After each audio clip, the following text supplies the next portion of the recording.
ब्रह्मवेद खंड 1 अध्याय 3 ब्रह्म का अस्तित्व। ब्रह्म से मनुष्य का संबंध पूर्ण व अंश का है।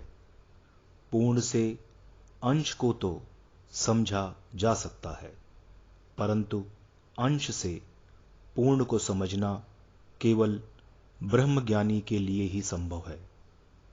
यदि मनुष्य स्वयं को आधार बनाकर ब्रह्म को जानना चाहेगा तो वह अल्पज्ञानी ही रहेगा।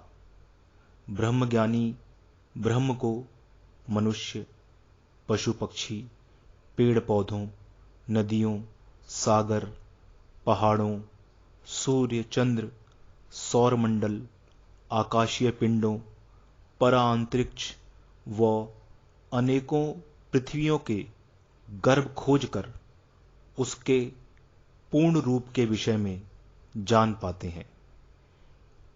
इस ज्ञान को पाने की प्रक्रिया सतत चलती रहती है। मानव की कल्पना को सीमित करने के लिए इसे ब्रह्म के नाम से संबोधित किया गया है।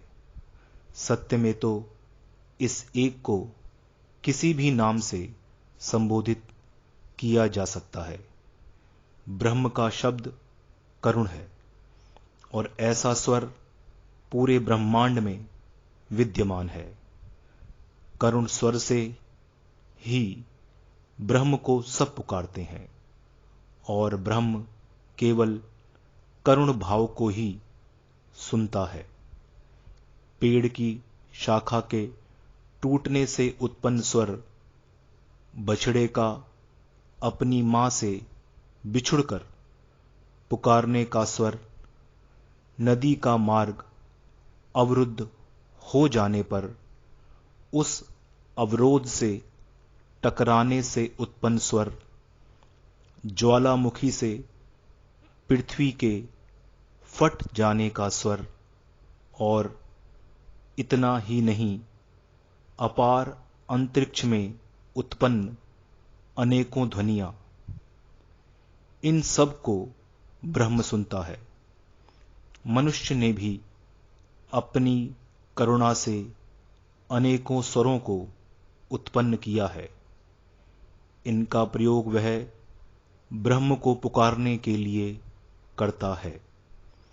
समस्त ध्वनियां से उपजे शब्द ब्रह्म का ही नाम है। वे सब ध्वनियां जिनको सामान्यतः नहीं सुना जा सकता, केवल ब्रह्मज्ञानी को ही इसका अनुभव हो सकता है। इसके पश्चात भी नए नए शब्दों से संबोधित करने पर ब्रह्म का स्वरूप नहीं बदलता। उसका प्रारूप भले ही अलग सा लगे। विभिन्न भाषाओं को बोलने वाले, विभिन्न विचारों से प्रभावित, विभिन्न मतावलंबी केवल उच्चारण को ही परिवर्तन मान लेते हैं। यदि ब्रह्म को ब्रह्म ना भी पुकारा जाए तो भी वह सतत एक ही है और रहेगा।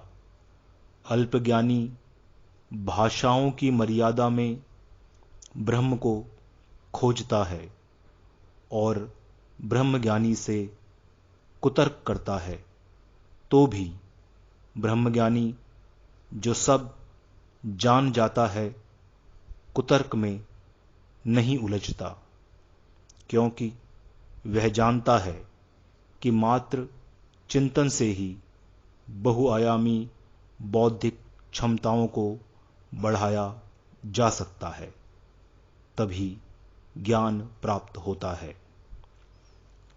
क्या ब्रह्म को देखा जा सकता है? कितना अबोध प्रश्न है यह। दूर आकाश से लेकर अपने ही पैरों के नीचे दबी धरती तक सांस से भीतर जाती वायु में आसपास के पशु पक्षियों, नदियों, पर्वतों, स्वयं में तथा अन्य मनुष्यों में, ग्रहों नक्षत्रों से लेकर विशाल अंतरिक्ष में क्या ब्रह्म दिखाई नहीं देता?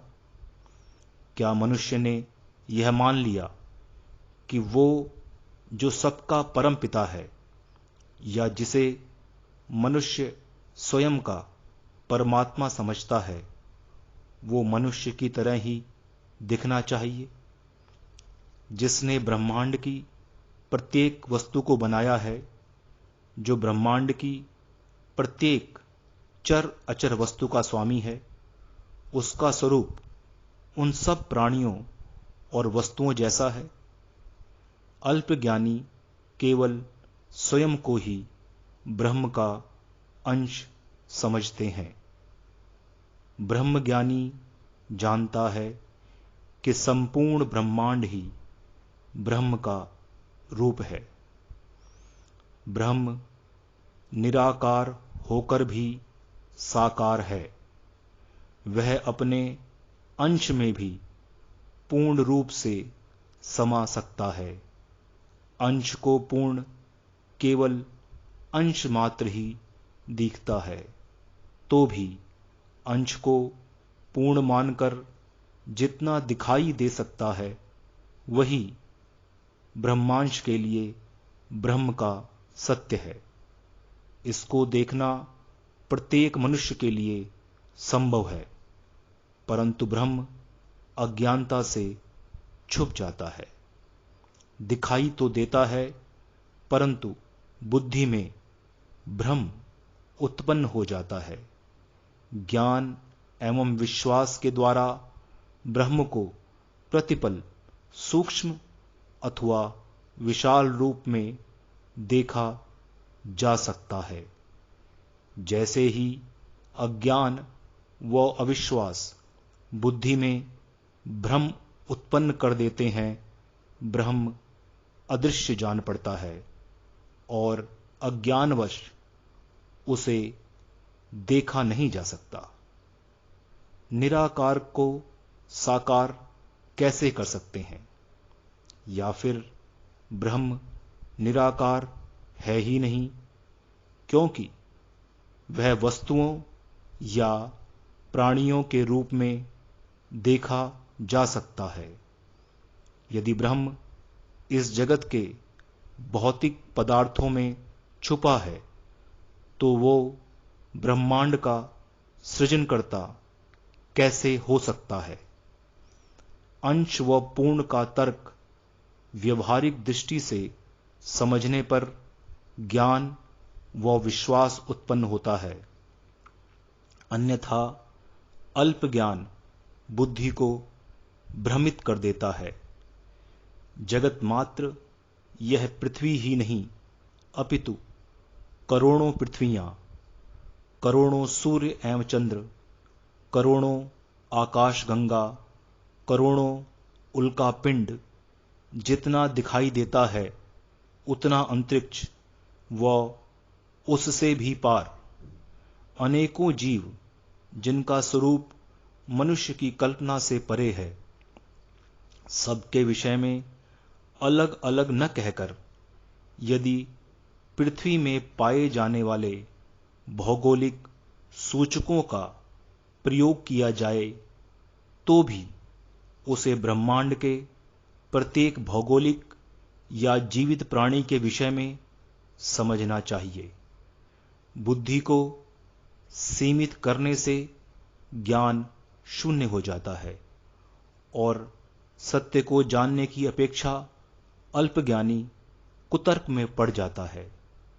ब्रह्म को देखने के लिए चिंतन व आचरण से सत्य को खोजना पड़ता है। जिस प्रकार एक कहानी सिर्फ उसके पात्रों के विषय में नहीं बताती, अपितु उस जैसे अनेकों अनेक व्यक्तियों के विषय में भी बताती है। ज्ञानी लोग अर्थ को जानकर ज्ञानवर्धन करते हैं, जबकि अल्पज्ञानी मात्र शब्दों को भाषाओं की सीमा में तौलकर कुतर्क उत्पन्न करते हैं। ब्रह्म को देखना है तो या तो स्वयं के अंदर ब्रह्म का ज्ञान उत्पन्न करें, जिससे ब्रह्म के सभी अंशों को समझकर ब्रह्म को जान सकें। ब्रह्म ज्ञानी की संगति करें। चिंतन से स्वयं में ज्ञान प्राप्त करके आचरण में उस ज्ञान को जोड़कर प्रतिपल ब्रह्म का दर्शन करें। ब्रह्म को निराकार समझ लेना अल्प ज्ञानी का भ्रम है। ब्रह्म का स्वरूप विराट है, जिसको मनुष्य द्वारा मापना असंभव है, तो भी ब्रह्म स्वयं में निराकार नहीं है। उसका स्वरूप बहुआकार है। किसी भी रूप में समा जाना, किसी भी रूप में दिख जाना उसके बहुआकार की प्रवृत्ति है। ब्रह्मज्ञानी यह समझता है कि ब्रह्म को विभिन्न स्वरूपों में एक साथ देखा जा सकता है, इसलिए उसे ब्रह्म के निराकार होने का भ्रम नहीं होता। वो उसे साकार रूप में देख सकता है। यद्यपि ब्रह्मज्ञानियों ने ब्रह्म को देखा है, फिर भी वे ब्रह्म को सम्मान स्वरूप निराकार ही कहते हैं, क्योंकि वे जानते हैं कि ब्रह्म को जितना भी जानो कुछ और जानना रह ही जाता है। वे ब्रह्म को प्रतिपल नए रूप में देखकर अगले पल नए रूप में देखना चाहते हैं। नए नए साकार रूप ब्रह्मज्ञानियों के लिए ब्रह्म को निराकार बनाते हैं। ब्रह्मज्ञानी न केवल इस जगत की क्रियाओं को देख लेते हैं, अपितु हजारों जगतों में ब्रह्म की क्रियाओं को भी जान लेते हैं। एक सीमा पार कर लेने पर नए लक्ष्य बना लेते हैं। कभी न समाप्त होने वाली ज्ञान की यात्रा सब कुछ पा लेने पर भी अधूरी ही लगती है। निराकार ब्रह्मज्ञानी का भाव है। अल्पज्ञानी इसे जगत के भौतिक आकारों से मापने लगते हैं। ब्रह्म साकार है और देखा जा सकता है और साथ ही निराकार है। ऐसा ब्रह्मज्ञानी इसलिए कहते हैं क्योंकि उनके ज्ञान की यात्रा ब्रह्मांड की सीमाओं से परे है। ब्रह्मवेद प्रथम खंड तृतीय अध्याय समाप्त।